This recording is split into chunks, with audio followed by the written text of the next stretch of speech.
सम्मानित अध्यक्ष जी,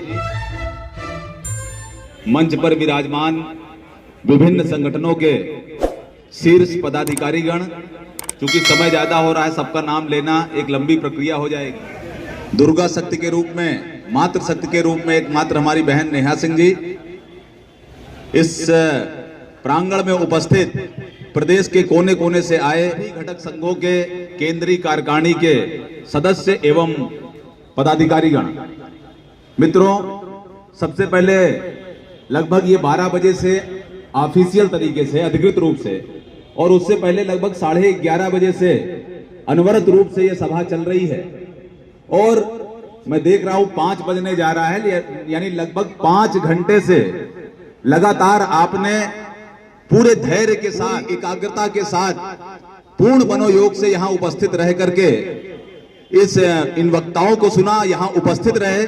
इसके लिए मैं सबसे पहले आप सभी का, जितने भी लोग यहां पर हैं, उनका हार्दिक स्वागत एवं अभिनंदन करता हूं। निश्चित तौर पर आप सबके बदौलत ये कार्यक्रम आगे चले। मित्रों, हमसे पहले के वक्ताओं ने लगभग सारी बातें कह चुकी हैं और विस्तार से उस पर चर्चा परिचर्चा सारी चीजें हो गई हैं। केवल कुछ चंद बातें हैं जिसके बारे में मैं आपसे चर्चा करना चाहता हूं और आगामी कार्यक्रमों को कैसे और प्रभावी बनाया जाए, इसके बारे में जरूर मैं आपसे कुछ विचार साझा करना चाहूंगा। सबसे पहले तो आज हमसे पहले नेहा सिंह जी ने यह बात कही थी और भी लोगों ने कही कि निश्चित तौर पर जितने लोग यहां बैठे हुए हैं तो क्षेत्र में काम करने वाले जिम्मेदार लोग हैं, अधिकारी हैं, जूनियर इंजीनियर हैं, सहायक अभियंता हैं, कर्मचारी हैं। आज क्या ऐसी जरूरत पड़ी कि उनको अपना काम से अवकाश लेकर के यहां पे आना पड़ा और सुबह से लेकर के शाम तक सत्याग्रह करना पड़ा।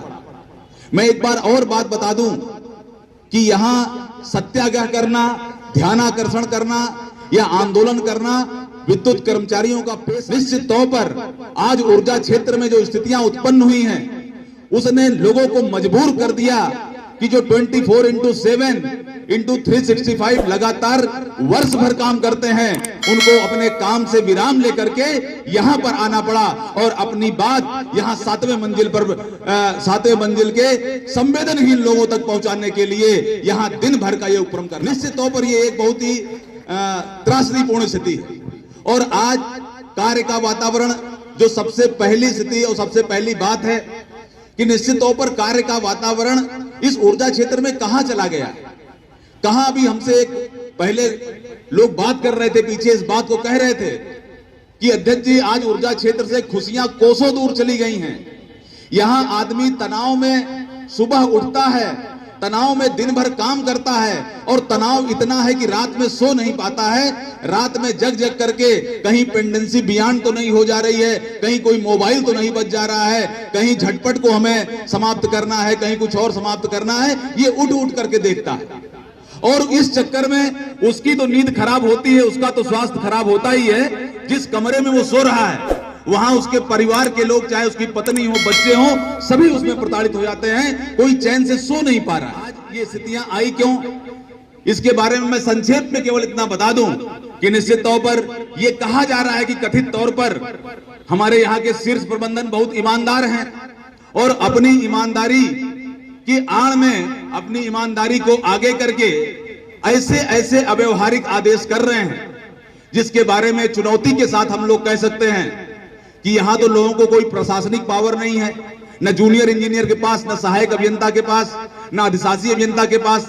जिसके पास सामान्य जिला प्रशासन की प्रशासनिक अधिकार हैं, यदि उनको भी 1 करोड़ और 5 करोड़ का लक्ष्य दे, चुनौती के साथ कहता हूं कि वो लक्ष्य वो 15 दिन या 10 दिन में पूरा नहीं कर सकते।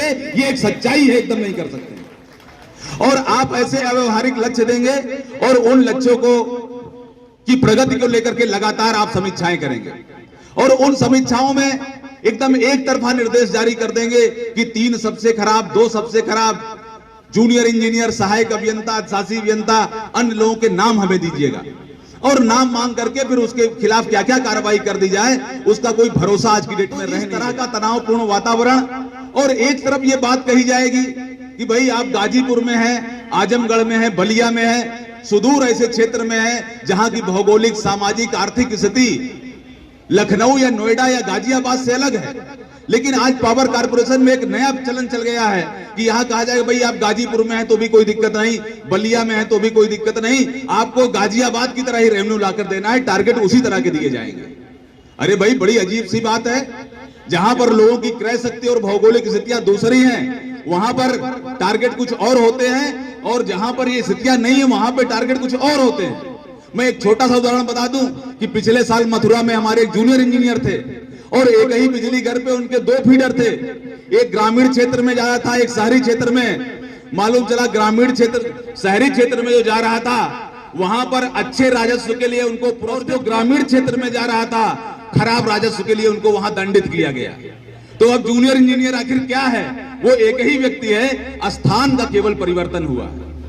और जिसको ज्यादा इस चीज का गुमान है उसकी एक बार शीर्ष प्रबंधन से मेरी गुजारिश है कि गाजियाबाद से गाजीपुर कर दिया जाए और उसके बाद उनकी भी परफॉर्मेंस की समीक्षा वहीं कर ली जाए। निश्चित तौर पर ये सारी चीजें यहां पर चल रही हैं और लगातार भयादोहन की स्थिति बनाई गई है। मित्रों, मैं आपको बता दूं कि वर्तमान की जो स्थितियां हैं, इन स्थितियों और परिस्थितियों में अगर आप अपने आप को ईमानदार, अपने नीचे जो बेईमानी और भ्रष्टाचार हो रहा है उस भ्रष्टाचार को रोकने का भी नैतिक दायित्व तो आपका है। और आपने पिछले समय में किसी की कुछ नहीं सुनी और अपनी नीतियों को लगातार लागू किया।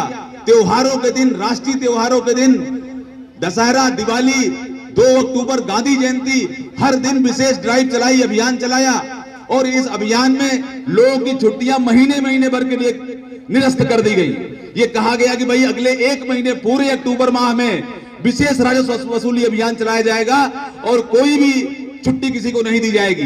दिन रात लोग काम कर रहे हैं। आपने देखा कि मालूम चला सुबह 8 से रात 8, फिर रात 8 से रात्रि 12 बजे तक विद्युत ग्रहों पर उपस्थित रहने के आदेश। यानी इस तरह के तुगलकी फरमान लगातार किए गए। और हम लोग एक बार एमडी साहब के पास गए और जाकर के भी ये बात कही कि महोदय, ये श्रम कानूनों के खिलाफ और जो मानवीय आवश्यकता है उसके भी खिलाफ जो आप आदेश कर रहे हैं उसके रिजल्ट अच्छे नहीं आएंगे और इनको कृपया वापस लिया जाए। लेकिन हम इसको सड़क पे इसलिए उतर के इसका विरोध नहीं कर रहे कि कल की डेट में आप कहेंगे कि हम कोई अभियान चलाते हैं तो यहाँ के विद्युत कर्मी, जूनियर इंजीनियर ये यहाँ चले आते हैं और हमारा विरोध करते हैं। और आपने पूरी पिछले 1 वर्षों में सब कुछ कर दिया, इतना ज्यादा लोगों को दंड दिया, इतना ज्यादा टर्मिनेट किया कि मेरी चर्चा भी हो रही थी कि जब से ये विद्युत बोर्ड का गठन हुआ तब से लेकर के 2018-20 तक जितने लोग टर्मिनेट हुए होंगे उससे ज्यादा संख्या में पिछले 2 वर्षों में टर्मिनेट लोग हो गए। ये स्थितियां आपने पैदा कर दी। और उसके बाद आज आप समीक्षा करते हैं यहाँ के कर्मचारियों का, उनके परफॉर्मेंस और प्रदर्शन के आधार पे कि जो खराब राजस्व ला रहा है, जिसकी पेंडेंसी खराब है, मालूम चला जिसका नेबर पेड का प्रगति नहीं हो रही है, उसको आप दंडित करने कार्य कर रहे हैं। लेकिन जरा एक तस्वीर इस उत्तर प्रदेश पावर कारपोरेशन की भी देख लेना जरूरी है। वर्तमान वर्ष में उत्तर प्रदेश का पावर कारपोरेशन में वर्तमान वित्तीय वर्ष में पिछले वित्तीय वर्ष की तुलना में 4000 करोड़ रुपए की राजस्व वसूली कम हुई है। छोटा मोटा ये धनराशि नहीं है। कितना? 4000 करोड़ रुपए की कम हुई है। 3990 थ्रू रेट 4 रुपए 38 पैसे से घट करके यानी 4 रुपए हो गया, यानी 38 पैसे पर यूनिट घटा हुआ। एटीएनसी लॉसेस बढ़ गए हैं। और आप सोच रहे होंगे खर्चा भी जो लगभग 74,000 करोड़ रुपए के आसपास था वो बढ़ करके लगभग 12,000 करोड़ रुपए बढ़ करके 86,000 करोड़ रुपए हो चुका है। तो यदि पूरे पावर कारपोरेशन की वित्तीय स्थिति से लेकर के सारी स्थिति खराब हो रही है तो इसका जिम्मेदार कौन है? इसकी जांच होनी चाहिए कि नहीं होनी चाहिए और उसके खिलाफ कार्रवाई होनी चाहिए। निश्चित तौर पर इसके लिए यहाँ का ना विद्युत कर्मी जिम्मेदार है, न यहाँ का अभियंता जूनियर इंजीनियर जिम्मेदार है, न यहाँ का कोई संविदा कर्मी जिम्मेदार है। अगर इसके लिए कोई जिम्मेदार है तो शीर्ष प्रबंधन और उसकी तुगलकी नीतियां जिम्मेदार हैं। निश्चित तौर पर इसकी जांच होनी चाहिए और इसमें लोगों को दंडित किया जाना चाहिए।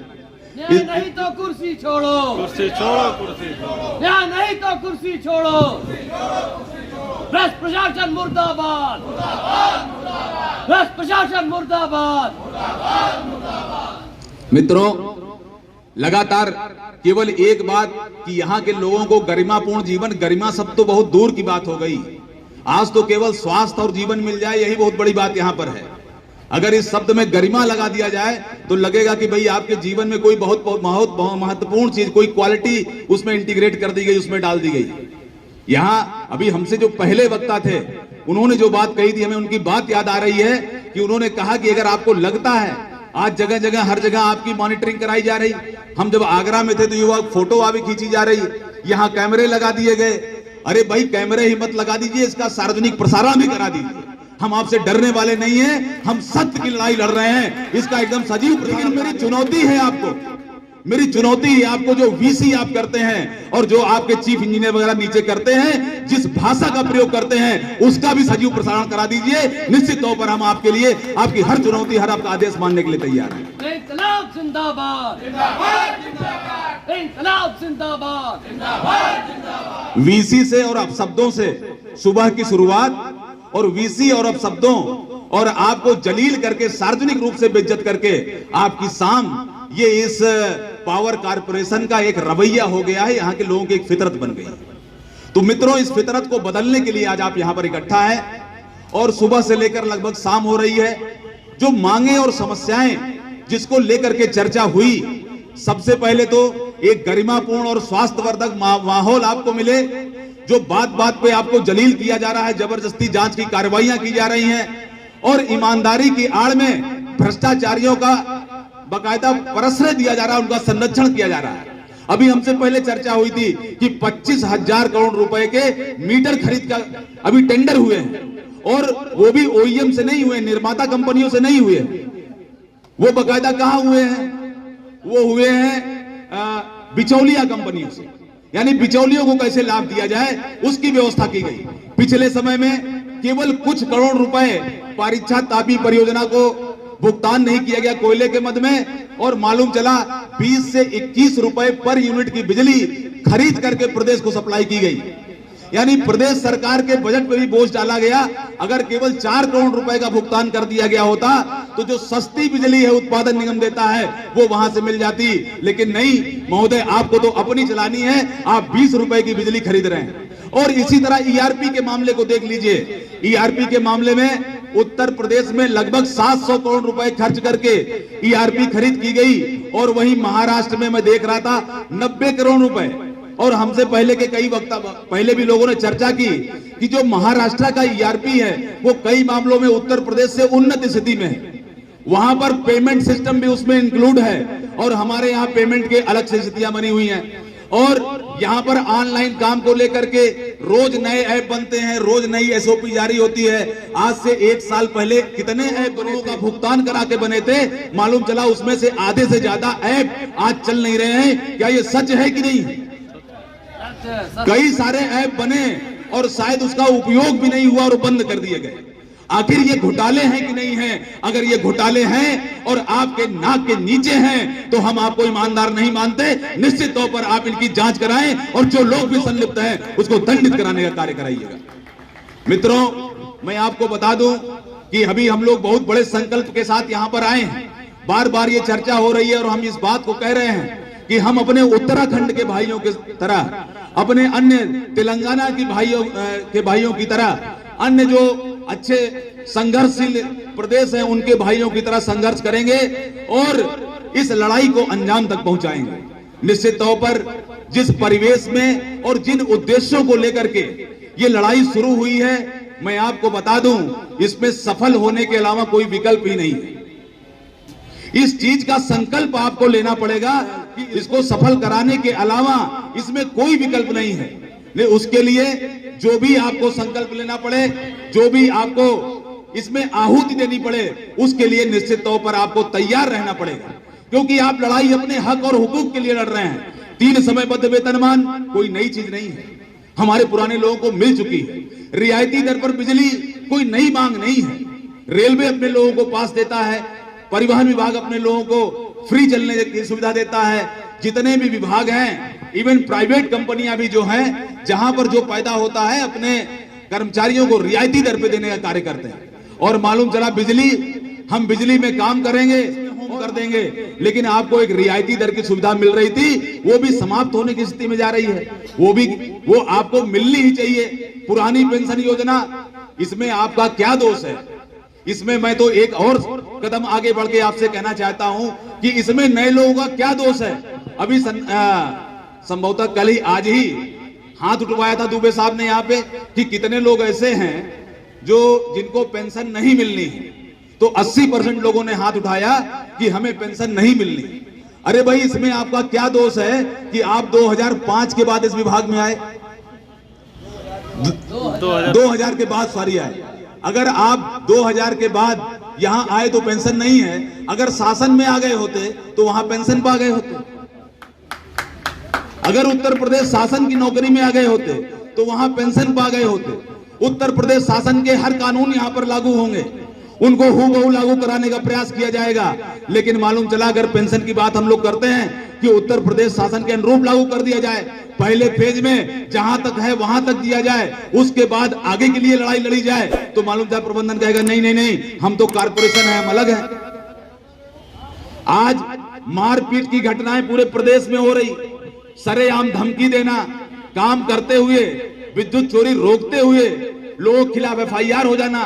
परसों हम लोग मुरादाबाद में थे, मालूम चला बिजनौर में एक विद्युत दुर्घटना घट गई और उस विद्युत दुर्घटना में जनहानि भी हुई। और वो विद्युत दुर्घटना इसलिए हुई क्योंकि जर्जर तार पे 11 पूरे प्रदेश को आप देख लें तो बहुत बड़ी तादाद है जहां जर्जर तार पे लाइनें चल रही हैं, 11 kV की लाइन, 33 kV की लाइन, और हमारे लोग उसका एस्टीमेट बना करके उसको स्ट्रेंथनिंग करने के लिए, बाइफरकेट करने के लिए लगातार ऊपर प्रस्ताव भेज रहे हैं, लेकिन वो स्वीकृत नहीं किया जा रहा। और कल की डेट में कोई विद्युत दुर्घटना होगी तो मालूम चला जूनियर इंजीनियर के ऊपर, TG2 के ऊपर, सहायक अभियंता और अधिशासी अभियंता के ऊपर FIR करने के लिए FIR हो जाती है। और बड़े शर्म की बात है कि यहाँ पे 7वें तल पे बैठे हुए लोग उसको रोकने का कोई प्रयास नहीं करते हैं, और मालूम चला विभाग का कार्य करते करते लोगों को पर्सनल FIR। जर्जर व्यवस्था के कारण जो भी आपने एस्टीमेट स्वीकृत नहीं किया,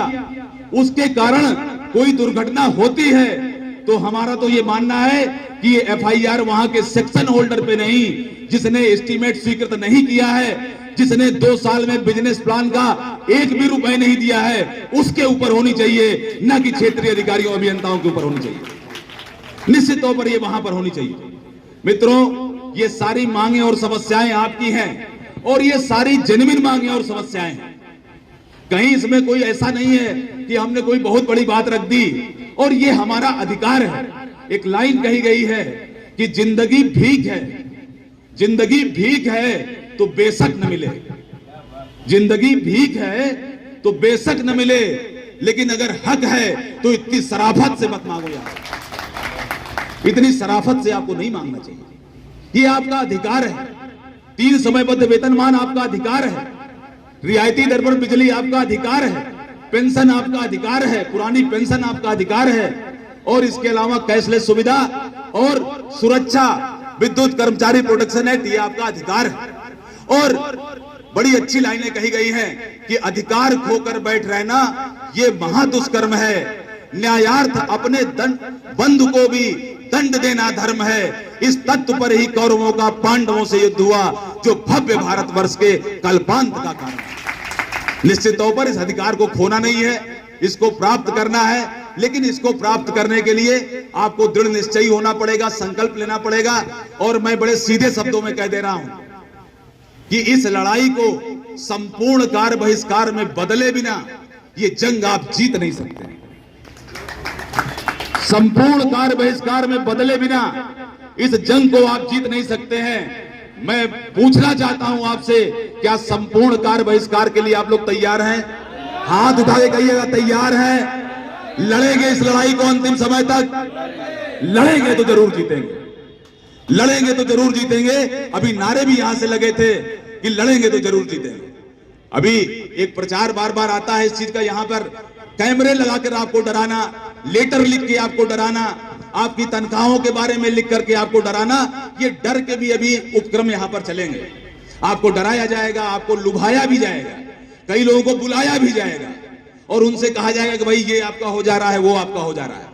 लेकिन अपनी चट्टानी एकता बनाए और एक लक्ष्य अर्जुन की तरह मछली की आंख को देखते रहना और उसी लक्ष्य की ओर सतत रूप से चलना, ये हमारा आज की डेट में नैतिक दायित्व हो जाता है। और डर, माउंटेन ड्यू का एक प्रचार आता है कि डर के आगे जीत है, डर के आगे जीत है।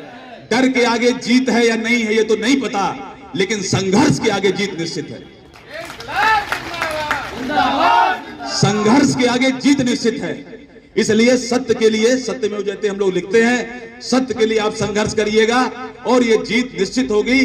कम से कम राज्य विद्युत परिषद जूनियर इंजीनियर संगठन की तरफ से मैं आश्वस्त करना चाहता हूं कि इस लड़ाई को अंतिम मुकाम तक ले जाने के लिए और इन विद्युत कर्मियों की पूरे भारतवर्ष में फिर से नई पहचान बनाने के लिए, अंतिम मुकाम तक ले जाने के लिए और आप सबकी पूरे भारतवर्ष में नई पहचान बनाने के लिए जो लड़ाई जरूरी है उसको अंतिम दम तक हम लोग लड़ने के लिए आपको आश्वस्त करते हैं। चाहे जेल जाना पड़े, चाहे नौकरी से बाहर जाना पड़े, लेकिन इस लड़ाई को हम ऐसे बीच में छोड़ने वाले नहीं। मित्रों, घड़ी की सुइयां पूरे 5 बजा रही हैं और अभी कुछ लोगों का संबोधन हमारे वरिष्ठ लोगों का और भी है, तो ज्यादा न कहते हुए ये कार्यक्रम अभी चल रहा है। 22 तारीख से 21 तारीख को हम लोग मेरठ में रहेंगे। 22 तारीख से भी ये कार्यक्रम सतत रूप से इसी तरह आगे चलेगा। 28 तारीख को मसाल जुलूस का कार्यक्रम है। इन बिटवीन में जितने भी लोगों का ये ज्ञापन देने कार्यक्रम और नियमानुसार कार्यक्रम, एक बात मैं लास्ट में जरूर ऐड करना चाहूंगा कि नियमानुसार कार्यक्रम शुरू हो तो वीसी बंद हो जानी चाहिए।